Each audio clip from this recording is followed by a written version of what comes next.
The following is a production of DallasCowboys.com and the Dallas Cowboys Football Club. How about them Cowboys? Yeah! Go Cowboys! This is Girls Talk, Boys Talk, presented by Invisalign, trusted by over 500 NFL players for their winning smiles. And broadcasting live from Dallas Cowboys World Headquarters at the Star. Now, your host, Nicole Hutchison.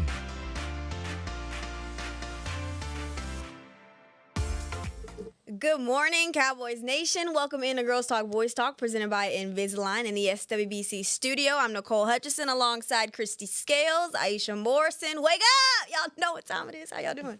How was y'all's weekend? It was awesome. Oh, good? It was awesome. Great Olympic news, right? All these hockey victories and then some good Cowboys news. All sorts of fun signings and all set for the combine. So, yeah. That's good. Cowboys pulling the trigger like we had already been hoping. I know. I was stressed out. I was surprised. Hello. Pulling the trigger on Javonte Williams, signing him to a 3-year, $24 million deal, $16 million guaranteed. That's more than double his salary in 2025. I just want to get y'all's first reactions on, when y'all heard the news of Javonte Williams remaining here as a Dallas Cowboy. What y'all think? You should go. How Danny? I know. Is it Ryan Glover? Childish Gambino say? He said, "Good, good." I'm sick of you. Listen. I understood like this running back class went from a free agency standpoint. There were a lot of different guys that are going to be. It's a lot of guys available, but I think that Dallas, as we talk about continuity and things like that, wanted to keep Javonte here. Last year, he was kind of on a prove-it deal, to be honest, coming off, wanting to see if he was going to be able to be that same guy after the ACL. I think Dallas wants to keep things as much together on that side of the ball since there's going to be it's a total overhaul on the other side of the ball, basically. I'm happy for Javonte. There were a lot of doubts about his ability, what he was capable of. This scouting staff, like the front office, and also, too, a guy like Clayton Adams, they recruited him, scouted him, thought that he was going to be an asset to this offense, and actually he was. And so I think that it was the right thing to do. And also, too, you get a guy that is going to work his tail off. So hopefully he gets a 2. Hopefully we're working on getting a 2 back, or establishing a 2 back. But good for Javonte. Yeah. Good for him. Yeah, his first 5 years, he made just over $12 million, basically, right? And then this past year for the Cowboys, signed the 1-year deal for $3 million and then hit all of those incentives in terms of yards from scrimmage and touchdowns. So ended up with $3.5 million. Frankly, I was surprised that it was just $8 million. How crazy are things when you say it's just $8 million? But I thought his valuation would be higher. And here's the bottom line. What matters is the guaranteed money and then his base salary. It averages $8 million a year. Okay, now how they work it out where it's going to be such and such in base salary against the cap this year, all of those things are played with. But basically an average of $8 million a year on your running back contract is the midpoint. It's 16th in the league right now. Saquon Barkley's at the top, followed closely by Christian McCaffrey. And so to get an every down back who was so key to your success last year and is a willing blocker in pass protection, to get that for $8 million, I think it's a bargain. That's a really good deal. That's what I was going to ask. That was my next question, but I'll throw it to you, Aisha, is did y'all feel like I hate to use the word underpaid, but from what he was able to do last year, do you feel like it was kind of mispriced? Maybe that's a little lighter on the underpriced. Underpriced, we can kind of basically use. We've seen the running back position kind of diminish as far as like how teams value it. We saw even I remember with Tony Pollard when he got franchise tagged, it was surprising that he was on the higher spectrum of what he was paid. I think it was close to 10, if I'm not mistaken, for his franchise tag. And so I think, this is indicative of what the league is at this point when it comes to the running back position. I also do think that, we don't know the details. We don't know all those things, but I really wonder how Javonte felt about it. He might be happy with this deal. He probably is happy. He should be. He's had the career-threatening knee injury. Yes. This is a gentleman that came back from an ACL injury, had his few struggles at Denver, has come here and reestablished himself as one of the more respectable running backs in the game. I'm sure he's thrilled given how the market is and how difficult it is to get paid as a running back at this time, at point in time, to get second track contracts and things like that. So I don't think that I don't think that they underpaid him. I think they paid him what was fair given, the year that he had, and also too within the parameters of all the other things that Dallas needs to do. Exactly. That's fair. This is a good place to start. Yeah, the timing was great because the first domino has fallen. And now Calvin Watkins has already reported that they're talking with Brandon Aubrey, the kicker. Yeah, I saw that. Hopefully get that done. Things are, the first domino has fallen. And once that Cowboys bus pulls up in Indianapolis and Jerry and Steven start talking with all of the agents and stuff, all those conversations that take place on the bus and at St. Elmo's and everything that's going to go on, this is the first. Things are going to start falling. I just want to go back for a moment, if I may. Go for it. When we were talking about the compensation for the running backs. Yes, ma'am. And what you need to look from the players and agent standpoint is the total guaranteed money. Okay, so $16 million guaranteed. 16 of the $24 million is guaranteed, so that's pretty good. 2/3 of it, I'd say that's high. If you look at, and this is all from overthecap.com, but in terms of total value for some of these big contracts that running backs have signed recently, Saquon Barkley is number one with $36 million in total value, and all of his is guaranteed. He's the only one that averages over $20 million a year. But Christian McCaffrey averages $19 million a year, but his total guaranteed was 24. So, you look at that, the only one that's that's even close to Saquon in total guaranteed money is Ashton Genty. But that's because he was a first-round pick and he just finished his rookie year. So, where he was in the draft so recently is what drives up that total value there. But Javonte, by the way, I mentioned that at $8 million a year, 16th in the league right now. It just in the average annual average that's tied with DeAndre Swift, who's also $8 million a year, but his guaranteed is $14 million instead of 24. So again, kind of look at it holistically, and it is a good guaranteed number for Javonte. And I think again with that past injury history, bird in the hand, right? Take what's there. Yeah, and to also put into perspective the comparisons between Barkley and Javonte. Javonte's 25 years old. Okay, keep that in mind. So Saquon Barkley, 29. Last year, Javonte Williams rushed for 4.8 yards per carry. Saquon Barkley, 4.1. Okay, well, Saquon Barkley is a danger in the receiving aspect. So is Javonte Williams. Barkley, 37 catches for 273 yards, 2 touchdowns to, of course, go along with his rushing performance. Javonte Williams, 35 catches, 137 yards, 2 receiving touchdowns. So just to kind of compare those two guys, I mean, not far off considering, Javonte is 4 years younger, Barkley 4 years older. But talking about that running back room, what is this kind of tell you guys, this signing tell you guys about the front office and how they view the running back position? They didn't want to go into another year with there being so many unknowns. I mean, the last couple of years at the running back position, there's kind of been I'm going to describe it as a neglect, and that's just how I'm going to talk about it, is that, I understand they had to prioritize other things, but it's kind of been we'll see what happens type vibe with the running back room. So I like that they're kind of establishing it, getting a veteran that knows the offense, continuing to have a veteran that knows this offense that was successful last year, to stay here and to be able to pour into whatever younger guys, if they do go draft a guy or whatever the case may be. It takes the responsibility, to me, off of some of the young guys, if they do bring anyone else in, to continue what they've been trying to do and establish in the run game. I do think that they are going to, Philly might be trying to restructure a Saquon Barkley as the market shapes out with free agency and things like that. And also, too, you made some really good points. There were some questions about his performance last year. I'm glad you brought up Javonte's age, because I think that plays a big factor as well. It absolutely does. And the other thing with Saquon is, and this takes nothing away from Saquon because he's a special talent, but that offensive line that he ran behind. Yeah. Now, they did get good news. Philly did, that Lane Johnson said he's coming back for a 14th season. They're all pro arguably future Hall of Fame right tackle. So that's a big deal for them. But they've lost their offensive line coach, and there had been injury issues, and just they replaced their center last year, and I think Cam had a good season, but still. I don't know. It's not the same. Mm-hmm. It's not the same. I think those yards are going to be harder earned moving forward in Philadelphia. And we're hoping for the opposite with Dallas as this offensive line kind of comes together. A second year of a Connor Riley, a second year of Clayton Adams, who's been fantastic in scheming the run. Tyler Booker. And Tyler Booker having an uptick as well. I'm really looking for Dallas with Javonte at the helm.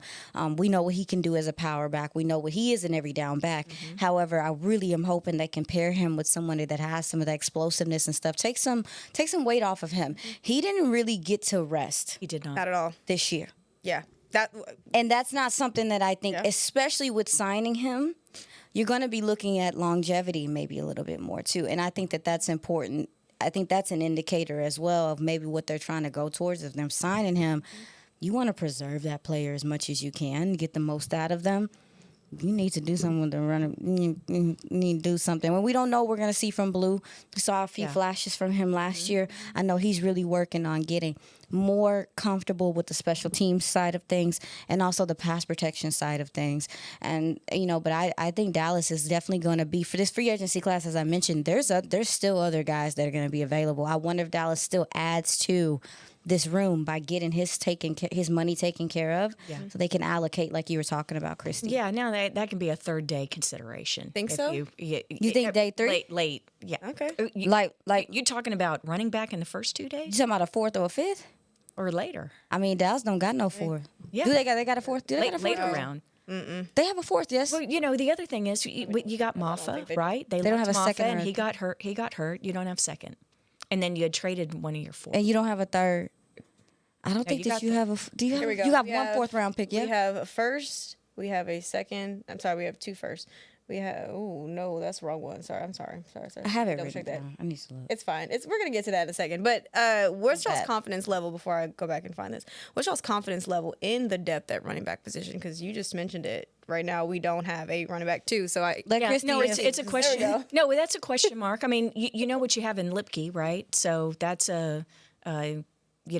for short yardage or, lead fullback if he plays that, or send him on a wheel route and things like that. So, what you have in Javonte Williams and Lipke with Maffa, just the injury last year, stunted that opportunity. And then with Jaden Blue, I mean, the talent, I think it's just learning to be a pro and his approach this offseason and going into training camp.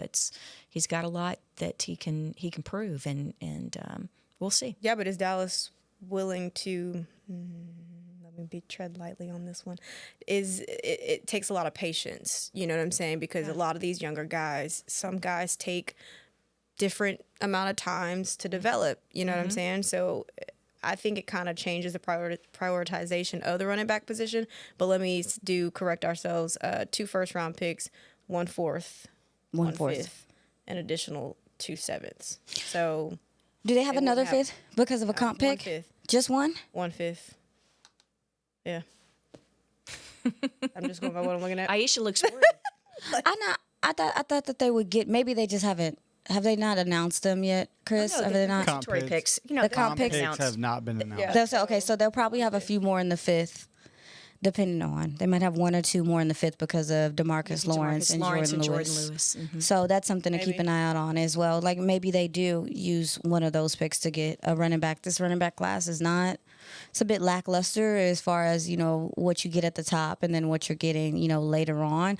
I do think this free agency class is strong enough to Dallas may be able to find someone there that maybe isn't like expensive. To answer your question, my confidence in the running back room is not high as of right now, but I am more comfortable that Javonte is returning. Oh, yeah. For sure. It's not high right now. I'm really hoping Dallas can get to. They weren't able to really tap into some of the things that I think I saw with Clayton Adams do well with the James Conner, with some of the outside runs, some of the screen game stuff, some of the explosive runs on the outside. I think Dallas's tackles are going to be important in getting that going. But also, too, I think they couldn't tap into it because Javonte Williams isn't a guy that's going to capture the edge consistently or be able to do that. That's not his game. He can do it, but I think Dallas needs to find somebody so they can attack the outside zone. How offenses did you? I think I'm looking for Dallas to maybe take that step this year and be a more complete run game. All right, we're going to take our first break here on Girls Talk, Boys Talk and start evaluating the 2025 position groups. I think that's kind of a big topic of conversation since we are heading into the NFL Combine this week. Actually, it starts tomorrow in Indianapolis. So we're going to take our first break here on Girls Talk, Boys Talk and be right back. When you're on the field, you know what it takes to lead your team and play with confidence. But that confidence shouldn't just stop at game time. It should follow you off the field, too. Join over 500 NFL players who trust Invisalign, the #1 doctor-recommended clear aligner brand. Ready to take the first step towards a smile you'll love? Visit Invisalign.com/NFL and find a doctor near you today. Transform your smile and take your confidence to the next level, both on the field and off. Discover Aiden, the official luggage partner of the Dallas Cowboys and Dallas Cowboys cheerleaders. Known for top-tier engineering and craftsmanship, Aiden offers more than just bags. Originating from Australia and designed in New York, it merges fashion, design, and culture. Used by Dallas Cowboys players, staff, and the entire organization, Aiden provides style and functionality for all travelers. Visit AidenTheBrand.com and use code AidenXCowboys for 25% off your purchase. Travel like your favorite stars with Aiden. How does the cheerleader's hair always look so perfect? We asked, and they shared one of their biggest beauty secrets. If you want hair like theirs and confidence to match, use Babyliss Pro styling tools. The Dallas Cowboys cheerleaders use Babyliss Pro curling irons to get those perfect game day curls. To get the hair you see on the cheerleaders, head to BabylissPro.com. Use the code Cowboys20 for 20% off Babyliss Pro tools, the official styling tools of the Dallas Cowboys cheerleaders. Get the discount while it lasts. Offer may be withdrawn at any time at advertiser's discretion. All right, Cowboys fans, this one's for us. If the men in your life bleed blue and silver like we do, I've found the perfect way to elevate their game day rituals. Gillette just released their best razor in Cowboys colors, and it is everything a Cowboys fan could want. The new Gillette Labs official Dallas Cowboys licensed razor combines his Cowboys pride with Gillette's best shave. And with 50% longer lasting blades, it is truly the gift that keeps on giving. Get it while you can at Gillette.com/NFL. Gillette's best shave is also available as heated. Back to Girls Talk, Boys Talk, presented by Invisalign. Get excited for the most dazzling DCC experience. Dallas Cowboys Cheerleaders Live is coming to a theater near you. Witness iconic group and solo performances, enjoy an on-stage Q&A session, and even be part of live auditions. For dates and tickets, visit DallasCowboysCheerleaders.com/tour. I feel like you said, are you going to be there, Christy? Yes, well, what they'll do is they'll have the way they did it last year. The first year they had Dallas Cowboys Cheerleaders live was they had, was it 4 or 5 people come up and audition, and the crowd got to decide which would get the automatic berth to Dallas Cowboy Cheerleader final round auditions, which this year are taking place in June. So I've been a judge for, this will be 25th year of judging, but you get to be a judge if you go to one of the deals, and it's by applause, and it's really neat. So one of the young ladies, the one who made it from the event at Fair Park Music Hall in Dallas last year. This year, I think it's at Windspear in Dallas, but her name's Journey, and she made it all the way into training camp. So very exciting. Yeah. If y'all didn't know, Christy is that girl, by the way. Oh, She yeah, is. right. Her doobie. Right, yeah. Her doobie. They need the expert in fashion and makeup and dance, right, to be the judge. Yeah, but you've been around the cheerleaders long enough to know what. Yeah, it's just proof that God has a sense of humor. That's all that is. So, All right, welcome back to Girls Talk, Boys Talk, presented by Invisalign in the SWBC studio. Nicole Hutchison, Christy Scales, Aisha Morrison, and I know we mentioned we were going to be breaking down or evaluating the 2025 offense, 2025 defense. We hadn't talked much about the quarterback position, but so to speak, I want to talk about the backup quarterback position because we touched on Dak. And why you have to giggle like that? That's crazy. Yeah, we have touched on Dak and how he continues to elevate year in and year out. But I want to talk about, the backup quarterback position. Joe Milton, Will Grier. where would you kind of evaluate those guys? Because obviously, as seen before, you need a backup quarterback in this league. Yeah.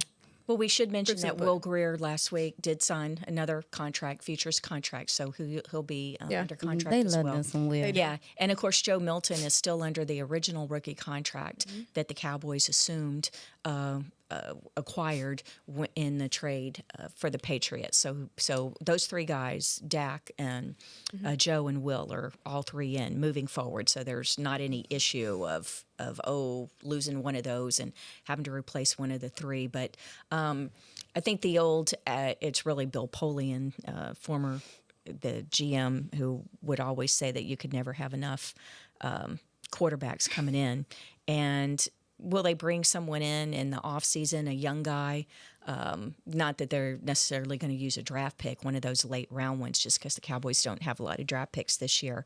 But, a developed guy, an arm in camp, yes. But, no, I think that those three that we mentioned already are the guys moving forward into the 2026 season. My evaluation of them last year is I'm glad we didn't have to see them. I'm not trying to be mean. I'm just saying it in the nicest way I can. I'm glad that the starting quarterback was healthy for the majority of the season. This is one of Dak's first times in a while that he has been able to complete a full season. As far as the backup quarterback, I think you make a fantastic point, Nicole, is that backup quarterback has become a wait and see, and you probably gonna see them. With the season getting to 17 games, we saw in the last couple of years an influx of backup quarterbacks having to start, and so I think that there is an emphasis. We've seen that in the draft also, is that teams are opting more to get some of these quarterbacks that have played 5-6 years on the college level. So then when they come in, they're a little bit more experienced, and maybe you don't have such a gap, like a huge gap with those guys need to fill in for injury. With that being said, I think that Joe Milton still has some timing, rhythm things to get. He's explosive and fun and interesting. His improving is interesting. I wonder how he continues to develop. And as far as Will Greer goes, like he's a gamer. We know who he is. And I think he has a great relationship with Dak Prescott and the rest of the guys on the offense. He's a guy you want in the room. And I think that's why he's around. I think he's also around, obviously because he's, he can kind of play, but also, too, is the fact that he's kind of a glue figure as well. But Joe Milton, I know a lot of people have a lot of questions about his development and, what he's going to be able to bring to the team. I think Dallas kind of wants to still see what they can get out of him. And hopefully we see some improvement from him from last year in this offense in the preseason and there has to be. There has to be into to feel confident. Yeah, there has to That's be. The number two. Yeah, absolutely.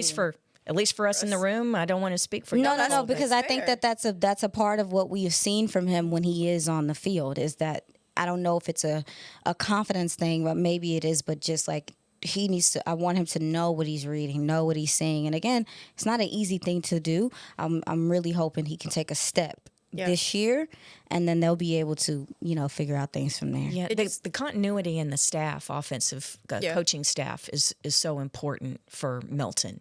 There's been a lot of change on the coaching staff this year for the Cowboys, but it's the defensive side of the ball. And so to still have Steve Shimko as your quarterbacks coach and Ken Dorsey as your passing game coordinator, that's what his job last year. But, to have that and Shoddy in his ear again, for a whole training camp and preseason and mini camp. I think that's important, and that's really going to benefit Milton. Because remember, when he came in last year, he had part of the offseason, but still it was like learning a whole new thing. And now he doesn't have to deal with that learning curve in terms of having to learn the offense and just kind of concentrate more on your reads and progressions and protections. And you got a full offseason with Dak. Yeah. Do you think that's very valuable? Do you think that, so I want to ask you ladies, one thing about Joe Milton that I think Dak doesn't have as much anymore is he still has it a little bit, his wheels, but the mobility. Right. Yep. And so I would think that, obviously teams try to find a backup that's kind of similar. Like I know that you've mentioned that before, but I wonder how different this offense would look with a Joe Milton and getting him comfortable with, obviously being a passer and being that athlete, but, being a runner and being an athlete, but also being a passer, if we did have to see him, how they would structure that. Because I do think the offense would be heavily, especially with where he is, unless he doesn't take, as he takes a jump, it would be heavy. I think it would be heavy RPO and things like that, and play action and stuff like that. So I just want to ask you ladies, do you think that it would look different under him? I think so, but you think it would look different if he had to play? I think it would have to. How different? We've talked about how these coaches play. I'll say the offensive coaches that we have played better to their strengths. And when you see Joe Milton, granted, we did see him down the stretch, final 2 games of the season, he was able to pick up those first downs, right? Because mobility is his strength. But at the same time, granted, you have to be able to be an efficient passer, right? You can't just run the football every single play. So, no, I think that, granted, you probably will see a different scheme fit. But I don't know. I don't think you can. It would be cool, though. I'm not going to lie. It would be. When's the last time we seen like a heavy RPO type offense with Dallas? And I think it could be, obviously, like Dak Prescott isn't as mobile anymore, but even those little sparks that we got to see of him this year, of him running and stuff like that, playing off the play action, the improvising, the big plays downfield. I do think that if Joe Milton was able to develop and to, take some time, I'm really hoping like you could see this offense kind of evolve and change if it needed to. So I do think Dallas in the next couple of years is going to be in the business of. They have to. They have to. And whether it's him, I think this is a pivotal year for him to figure out if it's going to be him that they are continuing to pour into, or if they do start going outside and bringing a guy in and start getting him ready to, take over that mantle. Yeah, and some of that is decided by what's coming out of college. Yes, ma'am. Right? Sure. And it's how many pocket passers do you have in college? They don't exist as much. Exactly. They are mobile. These teams are using. These teams want to win games. These college teams want to win games. If you're a mobile guy, they're gonna let you rely on your mobility, and you're gonna have to figure out how to be a passer in the NFL. We're not doing that here. Like if you running the ball, we running out of spread. We heavy RPO. I do think that the college game, to some extent, depending on the offense, yes, they're passing the ball and they're doing all this stuff, but a lot of teams will say, run that thing. Sure. And that's going to win them games. Yeah. But when they get to the NFL, these young guys have to really, I think Bucky Brooks says, you want to be a quarterback that's an athlete and not an athlete that's a quarterback. Yeah. Like there's a transition for those guys. And just learn to, like Jackson Dart taking unnecessary hits like he did. Dude, you get out of bounds. He don't know. Get your He just tail crazy. down. He crazy. It's a different level. He crazy. Here. You can't do that. And it's like you were referencing earlier, like, it was fun to see Dak take off a few times last year, but that's like a roller coaster ride. Yes, but you're nervous the whole time. Exactly. Like, no. You were tight. Well, I think he's I will say he picked his spots really well. Mm-hmm. Like if they're a man and he saw grass, he would go. And my guy, bless you. My guys learned how to slide. Hey, that's 10 years of experience and lots of injuries. Yeah, my guy has developed the slide. Yeah. All right, let's switch over to the running back position. Oh, we already touched on running back. Let's switch to wide receivers. Evaluation of the wide receiver group. We've been praying and football gods answered our prayers for a wide receiver 2, but really we got another wide receiver 1 with George Pickens. But you talk about a Ryan Flanoy who had a big year as well, career year. In year 2 for him, my God, it seems so long. And then just talk about that depth, the evaluation of the depth pieces, but also a CeeDee Lamb, a George Pickens, and how they were able to mesh so well. Well, obviously until the Pickens situation, and of course the tag that would be applied this week, right? If they do that, but you also have Jalen Tolbert, who's a free agent. So 2 of your top 4 wide receivers on the depth chart, actually 2 of your top 3 on the depth chart going into the season last year, Pickens and Tolbert are free agents. So, we can speculate all we want, but until we get that answer on the free agency, particularly Pickens, and then if you tag him, is he going to come in the offseason and do anything before minicamp where you get fined if you don't? I don't know. Not today. Of course, he's not signed, and he doesn't have to sign it. right? You can apply the tag and then just not play. I think he'll come if they are really intently talking. yeah.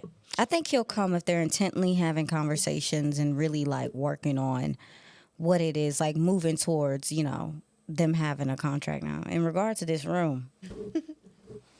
You're excited, made you happy? I'm obviously with the contingency of George Pickens being signed, we already know we're getting CeeDee Lamb. Javonte Turpin obviously is somebody that he's a wide receiver. I wonder what his role looks like, next year. I think they tried to do some receiving things with him. I know he got a little banged up. How much does that take away from his receiving things? Like, I do think that maybe this year it would be important to find him. What is his niche? Yeah. What does he do well? Even if it's only a few things on offense, let him do those things well. But he also, but for him to be able to focus and to continue to be that returner that we grew to love, that flipped the field for Dallas, that did all those things. I do want there to be maybe an emphasis on him as a returner again, because regardless, he is a part of the offense. Yeah. I mean, he may not be out there running routes, but he is setting up the offense. He is intricate. And so I really hope that there's an emphasis on that. Jonathan Mingo, we didn't get much from him. With the Jalen Tolbert thing, I'm not so sure. I think Illinois has done more than enough. He cemented himself as that number 3. It is what it is. But is Dallas just going to get rid of Tolbert? Or are they going to are they going to let him go? Or are they going to, do they think they have enough depth in that room? I don't see a lot of depth. Paris Campbell, you'd be Jonathan counting on Mingo. Like you're counting, Trayshawn Holden, he'll make a leap. And not necessarily. You don't know. And it's possible that maybe they see there are similar traits in a Holden to a Tolbert. Mm-hmm. Maybe they see him as he was a practice squad guy. Maybe they see him, coming up and being maybe that 4 guy later. But I think Dallas should be still, we talked about it on the draft shows I've been on, should still be in the market for drafting a wide receiver and to, continue to build this room, because we were blessed that Pickens was able to step in when CeeDee was injured. But what if Pickens says, ouch? Yeah. You know what I'm saying? Like, you need adequate depth. So I think it's strong at the top. Ryan Flanoy is that guy. What would? I'm excited for him to have another year. He's just a big dog, not a little one. But the depth in the room is not that. It's not that deep, really. Yeah. Are you guys concerned about the depth? Yes. My thing was concerning with Javonte Turpin, because granted, he had some spots where you made a good point. He did flip the field for Dallas, but there were also some catches where some missed opportunities for him. I feel like the confidence level, and love me some Turp, right? But confidence level in terms of his receiving aspect isn't there 100% at times. And that's where I feel like you need in that 3-4 spot, 4-5 spot. That's what you need. And I don't know. Like, it kind of concerns me a little bit with that Turpin. Like, I don't know if they, like you mentioned, just focus solely on special teams. You try to utilize him a little bit more in the offense. I don't know how you find that balance. He played hurt last year. I know he was banged up. I know he was banged up. But he played through pains last year. Yeah, I know he was shoulder banged and up. things like that. But I agree with both of you. There were a lot of yards left on the field last year. Yeah. And in the return game. And that's on the whole unit, not Yes. just on Terp. So let's be clear. No one's bagging on Terp. Absolutely. Not at all. But there were a lot of yards left on the field last year, in my opinion. And I would say offensively as well, with some of this stuff to Terp. But he's not going to grow any bigger to absorb these hits, okay? So I think that you've got to... my priority with him would be the return game. Which I know I'm piggybacking on what you both absolutely. said. I would prioritize. Yeah, I prioritize him as a returner. that. Yeah, I would flipping prioritize the field. Yes, that's gonna do more for the offense to me. Setting them up where they set up opens up that playbook too. He is important. Let him know. Like, I understand he wanted to tap into more receiving things, but to your point, with his frame and things like that, a lot of that brutality he's taking. And guys, and let's just keep it a big, like guys see his little ass running around, they want to get him off the field. Like, they want to, be imposing. And so I want to prioritize his longevity and his contribution to the team I think the best thing to do with that would to let him focus on being a returner and being the best. Because, I mean, you get a couple returns for touchdowns, flipping the field, all that stuff, it is beneficial to your offense. The rest of the wide receiver room, We don't know. I don't know. Paris Campbell, Jonathan Mingo, I think they all this stuff, Yeah, all the guys that kind of came up towards the end of the year, like a Jalen Cropper or something like that. It's because they can cover on teams and things like that. So, that's whenever you're looking down the depth chart at wide receiver or running back, defensive back, it's linebacker. It's their contribution on teams. Yes, ma'am. All right, we're going to take our second break here on Girls Talk, Boys Talk. Up next, we've got offensive line and we've got tight ends evaluation. So we're going to take our second break here on Girls Talk, Boys Talk and be right back. Discover Aiden, the official luggage partner of the Dallas Cowboys and Dallas Cowboys Cheerleaders. Known for top-tier engineering and craftsmanship, Aiden offers more than just bags. Originating from Australia and designed in New York, it merges fashion, design, and culture. Used by Dallas Cowboys players, staff, and the entire organization, Aiden provides style and functionality for all travelers. Visit AidenTheBrand.com and use code AidenXCowboys for 25% off your purchase. Travel like your favorite stars with Aiden. When you're on the field, you know what it takes to lead your team and play with confidence. But that confidence shouldn't just stop at game time. It should follow you off the field, too.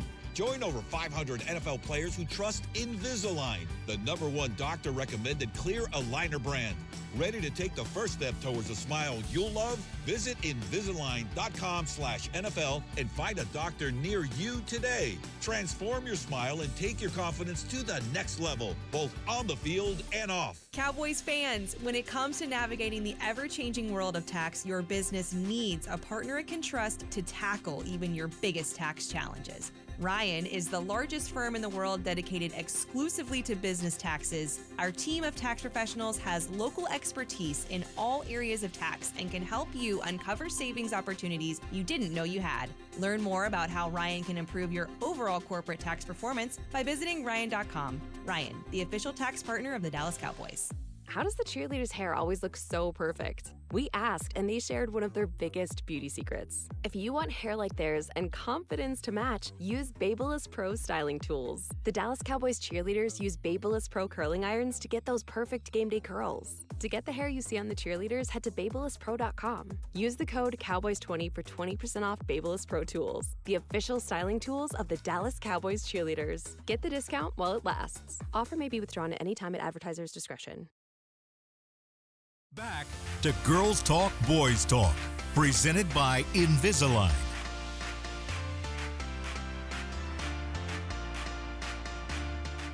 Cowboys Nation, Dallas Cowboys United, presented by Globe Life, is exclusively in the Dallas Cowboys app. Join the official fan club today to receive access to Cowboys Drops, where you can win game tickets, autographed items, exclusive experiences, and more. Download the app now to join. Welcome back into Girls Talk, Boys Talk, presented by Invisalign in the SWBC studio. Nicole Hutchison, Christy Scales, Aisha Morrison, and ladies, let's get right into it. Offensive line evaluations. What'd y'all think? What y'all like? What y'all didn't like? Christy, Aisha. Oh, yeah. I'm gonna let Christy start.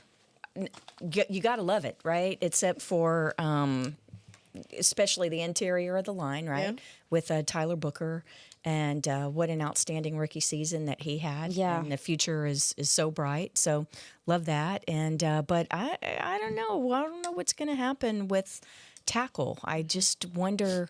I think that Terrence Steele is taken for granted. And it's his big cap number that gives everyone pause. But I always remind everyone that, hey, think about, I just caution everyone that, you don't appreciate people until they're gone, right?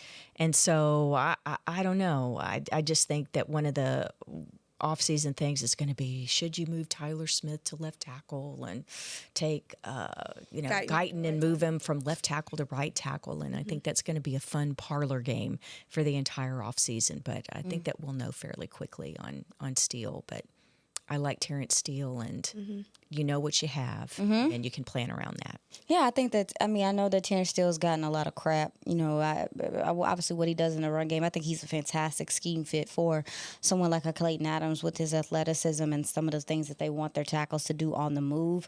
Obviously, he's a tone setter in the run game. I see his value.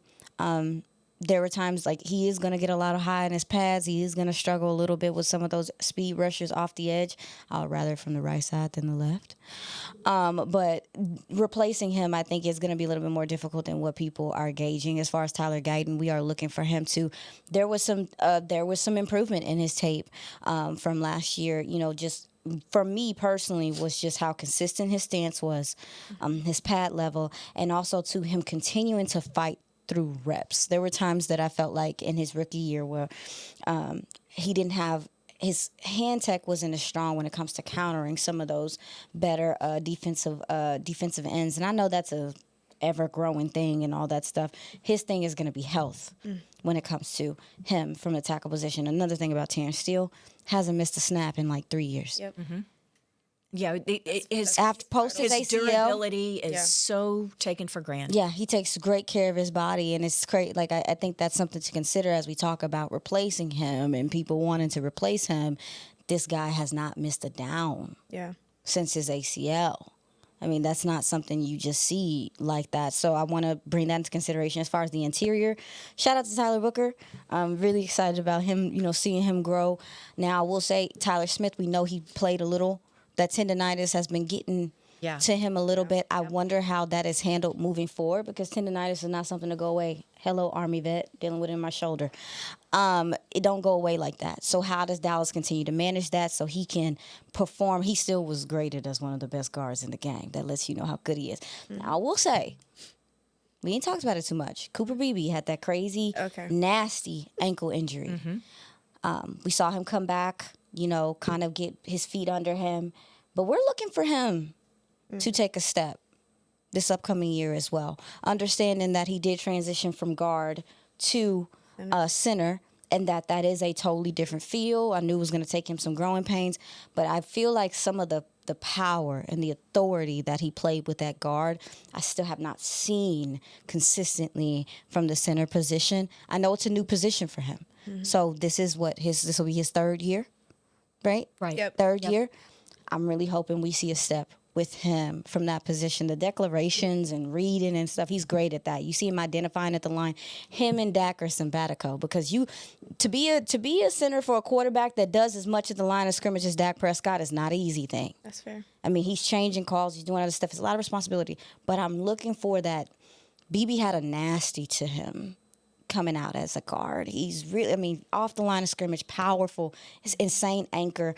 He's still trying to find that, I think, timing and rhythm-wise as a center, having to snap the ball, get into a set, still be powerful. But also, too, the ankle injury, coming off of that, having a rehab. Hopefully he's healthy, 100% healthy this year, and we get to really see that interior move people off the ball like we want to see them do. I think they're a strong unit. They can get stronger. Oh, yeah. They can get stronger. Oh, they have the opportunity it's to a young really. Group. It's a young group, and so I want to see how they mesh with another year of this scheme and stuff like that. But Cooper Beebe, keep your eyes on him. I think he's somebody to keep your eye out on. I think he kind of gets lost in the shuffle. Yeah, taken for granted. I think he gets a little taken for granted, but I really want to see him take a jump this year. What do you think, Nicole, on terms of that? What the evaluation I wanted to make was that it didn't seem like there was no missed beat skipped, right? When you're battling the injuries that they had with Cooper Beebe, Tyler Smith, I believe, of course, Guyton out for most of the season, there was no, missed chemistry, so to speak. The chemistry seemed like it was consistent. But I think my biggest thing is going back to Christy's point about what do you do with Tyler Guyton? Because now that's 2 years where he's been out with injuries. And that's been the biggest thing for him. So, but again, you don't want to start over with Terrence Steele. Maybe you get rid of him. I don't know if you do or not, but I don't know if you want to risk that and have that big of a hole at that right tackle spot like that, considering you do have veteran experience at that position. Do you go with a younger guy? Well, the other thing is that's a risk. And if it's about financials, by the way, pre-June or post-June cut, it's still over $8 million. One's like 9 something, and the other's 8 something million. So it's not like, oh, I'm going to save $18 million. That's not how it works. You still have to pay that. Let's see. Pre-June cut $9.375 million against the cap. Post-June cut $8.75. So would you save some money? Yeah, but not enough money that you go out in the free agent market and get someone of commensurate ability and experience. No, I mean, it's expensive. These backup tackles are expensive now. And if you think you're going to go in and get a starter, it's going to be a lot of money. Are you guys, Chrissy said something earlier that stood out to me. It was like, you don't know what you have until it's gone. Hello, TJ Bass, Brock Hoffman, that Exactly. I think, what is Brock TJ? Hoffman is a free agent. Brock Hoffman's a free agent. What is TJ Bass? Because he was a UDFA. That was 2023 though, right? Yeah, he was. Yeah, so I'm he's saying his third year. contract Yeah. is third No, year. he's third year, so he's still under contract. he's still under contract. Okay, because that depth, those two depth players, that's a big reason why, to your point, Nicole, that they could still operate offensively and not have to do a whole bunch of changes. There's some limitations, but TJ Bass and Brock Hoffman have been fantastic backup players for this offense. I think TJ Bass personally could go start somewhere. Dallas being able to keep those guys here, having TJ Bass under contract. We'll be looking at if they do decide to bring Brock Hoffman back, because he did step in Cooper Beebe's absence and was able to kind of hold down the fort. It wasn't as pretty, but it was enough to get you through those games. Talk about the left tackle position. Nate Thomas is a gentleman, out of Louisiana that I was very high on. He got the opportunity to play that left tackle spot, and baby, there were a couple times, there were multiple times that I think some of that speed and quickness gave him some trouble with his feet. His feet have always kind of been a little heavier, but I think we got to see it. Does he take a step? Is he able to really man that left tackle spot? I think Dallas had high hopes for him, but the opportunities, again, he just kind of got thrust in and stuff, but the opportunities he got, he struggled. Dallas is also looking at who's the backup right tackle, who's the backup left tackle. The interior, I think, is taken care of. Hakeem Adeniji had his fair share. He's a free agent. Trevor Keegan is a gentleman that they brought in from Philly, right? He's interior. He's interior as well. Johnny Cornelius, the rookie right tackle. I did see some things from him at camp that I thought were good, like as far as him kind of fitting some of the things that Terrence Steele can do, the athleticism. They were doing some things, getting him out in space, lead blocking. I thought he showed some promise. Rob Jones with a neck injury. Free agent. Free agent. Dallas is going to have to address the depth on this offensive line, because as we know, guys are going to be like, oh, my toe hurt. Yep. So you need that's something to take an eye on and pay attention to this offseason, how they address the depth, or if they re-sign guys. Go ahead, Chrissy. No, I'm glad you mentioned Nate Thomas, because remember last year going in the offseason, he did get work at tackle, but that was, he had been a tackle in college. He comes as a rookie. They put him at guard. He gets injured, and basically it's a wash for his rookie season. So last year, it's when they're in the offseason program and going through OTAs and stuff that Shoddy and Connor Riley are like, hey, let's put him back at tackle. Yep. So he hasn't had a full offseason of tackle, of preparation at offensive tackle. So this could be a formative year for him. I agree. A chance to really grow with that. There's a lot of questions that hopefully we get answers to soon. Draft coming up, combine this week. We'll see what these coaches decide to do, and the front office, of course. But that'll do it for Girls Talk, Boys Talk. We'll see y'all back here next week. For Nicole Hutchison, for Christy Scales, Aisha Morrison, I'm Nicole Hutchison. We'll see y'all back here next week. This has been a production of DallasCowboys.com and the Dallas Cowboys Football Club. How about them Cowboys?